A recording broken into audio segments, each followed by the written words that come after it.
Let's look over some of these issues with a couple of guests who are joining me now.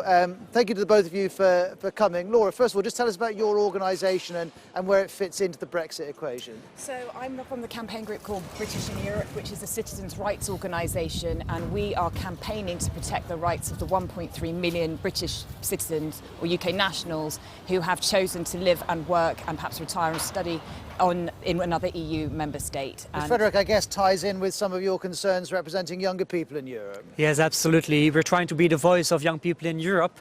We are national youth councils and youth organisations, and indeed we are thinking about making sure that the effects of Brexit are mitigated. Well, Laura, let's talk about citizens' rights.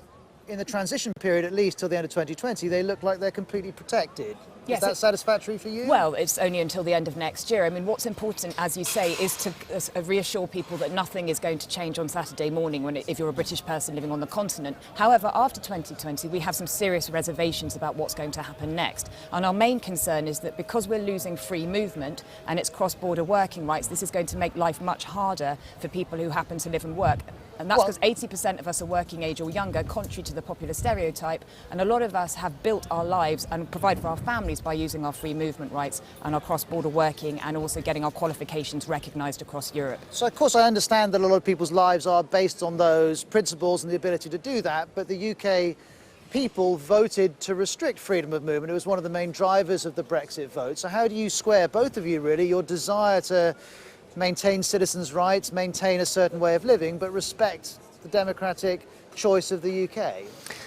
Well, it's up to the UK government to think about this. It's about citizens' rights. It's also about youth rights. We don't think about the fact that, for example, there is also funding coming from the European Union to the UK. One specific example is the youth employment initiatives for regions within the European Union where youth unemployment is really low. The European Union is funding very specifically for apprenticeships, for traineeships, for people going in transition from education to a job.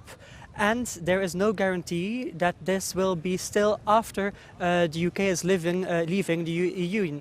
And Laura, I want to help understand, so what would be your best case scenario? Presumably you accept that Brexit's happening, you accept that freedom of movement to some degree has to stop. So help me understand your best case scenario from that starting point. Well, I mean, it comes back to the point that you mentioned at the beginning, that the UK voted to leave the EU. Well, actually, 60% of British people living on the continent didn't get to vote in the referendum in 2016 because they'd been out of the UK for too long, even though it had a direct impact on their own future.